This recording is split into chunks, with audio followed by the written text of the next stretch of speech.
Varicose veins కి సరైన చికిత్స కోసం సంప్రదించండి ఎవిస్ హాస్పిటల్. నమస్తే రమగారు. నమస్తే జయ. రమగారు, పిసినారి కథలు చాలా చెప్పుకున్నాం కదండి. అలాంటిది ఏదైనా ఇంకొకటి చెప్తారు? చెప్దాం. అరకాని అప్పు. అరకాని అప్పు.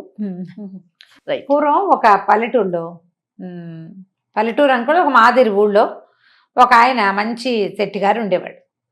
పరమలోభి, పిల్లికి బిచ్చం పెట్టేవాడు కాదు, అసలు ఎవరికి ఏమీ ఇచ్చేవాడు కాదు. అయితే ఏమైందట, ఒకనాడు ఆయన ఎక్కడికో నడిచి వెళ్తున్నాడు. డబ్బులు సంచి చంకలో పెట్టుకున్నాడు.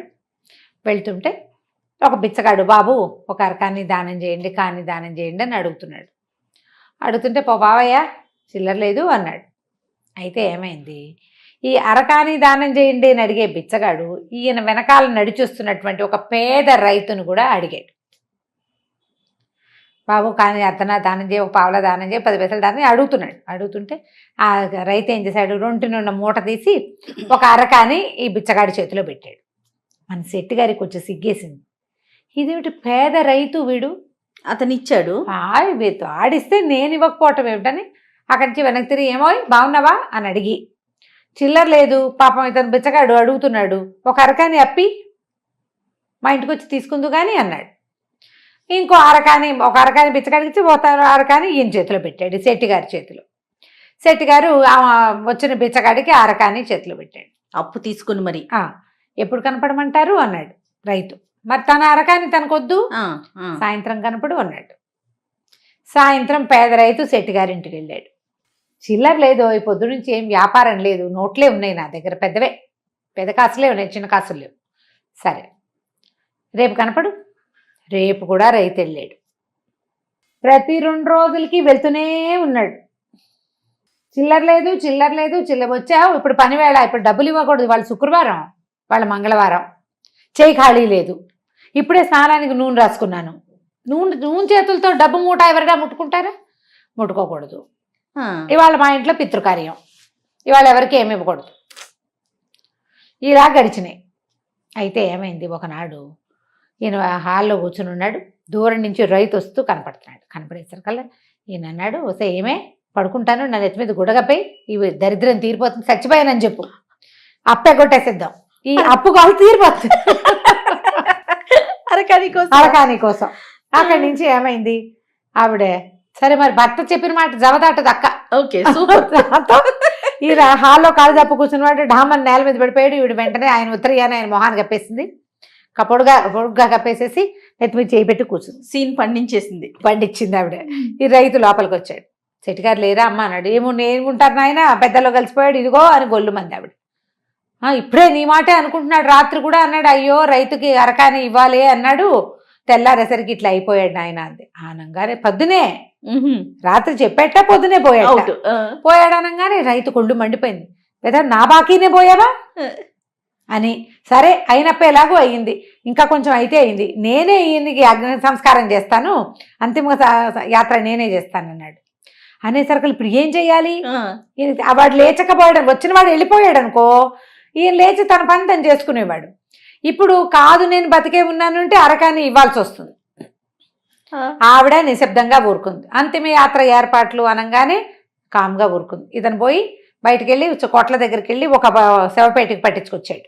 ఇవేంటంటే మన ఊళ్ళు కాదు, ఈ కథ ఎక్కడిదో వేరే దేశపు కథ అన్నమాట. ఒక శవపేటకి పట్టుకొచ్చి తెప్పించాడు. ఆ శవపేటికలో ఈయన ఆవిడ ఈ రైతు ఇద్దరు కలిసి ఎత్తి అందులో పెట్టారు. ఇతను మోయించుకుని తీసుకెళ్ళాడు. అప్పుడు ఏం చేసేవాళ్ళట, ఆ ఊళ్ళల్లో ఒక దేవాలయం లాంటి దగ్గరికి తీసుకెళ్ళి ప్రార్థనలు చేస్తారు, అభిషేకాలు ప్రార్థనలు చేస్తారు చనిపోయిన వాళ్ళకి, వాళ్ళ పేరుతోటి. సాయంకాలం ఖననం చేస్తారనమాట. అప్పటిదాకా శవపేటిక వాళ్ళతో పాటు అక్కడే ఉంటుంది. ఈ రైతు ఏం చేశాడు, సాయంకాలం దాకా పూజలు చేయించాడు. నకనకలాడిపోతున్నాడు శెట్టిగారు, ఆకలేదు. సరే అలాగే బిగ తీసుకుని పడుకున్నాడు. లేస్తే అరకానే ఇవ్వాలి. సరే ఇంతలో ఏమైంది, సాయంకాలం కొంచెం చీకటి పడేసరికి రైతుకి అర్థమవుతోంది వీడు బతికే ఉన్నాడన్న అనుమానం ఉంది. ఏం చేస్తాడో చూద్దామని సాయంత్రం దాకా చేసేసరికల్లా ఆ గుళ్ళో ఉన్న పూజారి ఏమో, మా వాళ్ళు ఎవరో పిలుస్తున్నారు, నేను వెళ్తాను, మీరు ఇక్కడే ఉండండి అని పూజారి వెళ్ళిపోయాడు. ఎవ్వరు లేరు. శవపేటిక రైతు ఇంతలో ఏమైంది, ఎవరో కొంతమంది దొంగలు లాంటి వాళ్ళు ఆ గుర్రాల మీద ఆ పక్కకు వస్తుండేసరికి ఈయన ఏం చేశాడు, గబుక్కుని పోయి ఆ లోపల గుళ్ళో ఉన్న విగ్రహం వెనకాల నుంచున్నాడు రైతు. నుంచునేసరికి ఆ దొంగలు లోపలికి వచ్చారు. ఎవరు లేరు, పక్కన శవపేటలో ఏముంటుంది, శవాలు ఉంటాయి లేదా ఖాళీది ఉంటుంది, వాళ్ళు దాన్ని పట్టించుకోవాలి, ఎవరు లేరు కదా, ఒరే దేవుడి దగ్గర ఎదురుగుండా కూర్చుని మనం గబగబా పనిచేసుకుందాం, పూజారి ఎలాగూ లేడు అని చెప్పి మూట ఓడదీశారు. మూట నిండా వజ్రాలు, ఆభరణాలు అవి ఇవి చాలా ఉన్నాయి. సరే పంచుకున్నారు. మొత్తం 4 వచ్చారు. 4 వాటాలు వేసుకున్నారు. ఒక బంగారపు కత్తి ఉందిట అందులో.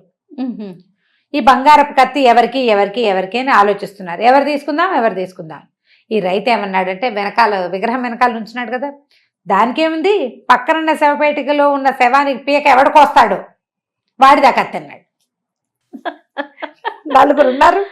4లో ఎవరో ఒకళ్ళు ఈ కత్తుచ్చుకుని శవం అంటే ఇప్పుడు బతికున్న మనిషి పీక కోయటం ఒక రకం, చనిపోయిన శవాలు ఎవ్వరూ ముట్టుకోరు, దానికి చాలా ధైర్యం కావాలి. చనిపోయిన డెడ్ బాడీని ముట్టుకోవటము అంటే ఒక భయం. అవును, అదొక బ్యాడ్ ఆమెన్ కింద భావిస్తాం కదా, అపశకునం. అవును, బెదురుతారు. ఆనంగానే ఈ సెట్గా ఉలికిపడి అమ్మో నా పీకే అని లేచి కూర్చున్నాడు. కూర్చోగానే శవం లేచి కూర్చుంది అనుకుని 4 దొంగలు పరిగెత్తేశారు. మొత్తం అక్కడ వదిలేసేశారు. ఎత్తుకుంటూ వెళ్ళిపోయారు. అక్కడ బయట ఉన్న గుర్రాలు వేసుకుని ఒకటే పరుగు. అప్పుడు రైతు అన్నాడు, నా బాకీ ఇవ్వకుండానే పోదాం అనుకున్నావు కదా, ఇంకాసేపు ఉంటే నిన్ను పాతి పెట్టి ఇచ్చేసేవాడిని అన్నాడు. అనేసరికల్లా ఆయన కొంచెం మెల్లిగా పరిస్థితి అంతా ఆకలింపు చేసుకుని, ఒరే అబ్బాయి, నీకు నాకు గొడవ ఎందుకు, దొంగలు నువ్వెవరో తెలీదు, విగ్రహం వెనకాల దాక్కున్నావు, నేను 7 రూపంలో ఉన్నా, నేనెవరో వాళ్ళకి తెలీదు, మన ఇళ్ళకి వాళ్ళు రారు, ఇవి వచ్చిందంతా పంచుకుందాం, చేరుకోసగం, హాయిగా నువ్వు గొప్పవాడివతో నాకు ఉన్న సంపదకి ప్లస్ అవుతుంది, ఏమంటావు అన్నాడు. రైతు ఒప్పుకున్నాడు. అలాగే సరే అన్నీ పంచుకున్నారు. కత్తి అక్కడ వదిలేశారు.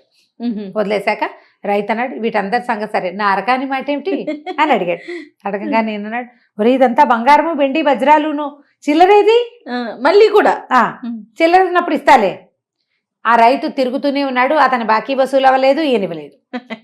అతనికి సంపద వచ్చింది, ఇతనికి సంపద వచ్చింది, ఇద్దరు వదలలేదు. పిసినారు వాళ్ళు. ఇలా ఉంటారు. నిజంగా ఉంటారు అరప్ప గారు. ఏదో ఉంటారు జయ, ఇలా కాకపోతే ఇంకోలా కథ కదా, అంతే. అందుకని ఇలా చెప్పుకుంటాం మనము. ఉంటారు పిసినాడుతనం. అవును, బాగుంది రమ్మ గారు, సరదా కథ. అది. నమస్తే అండి. నమస్తే జయ.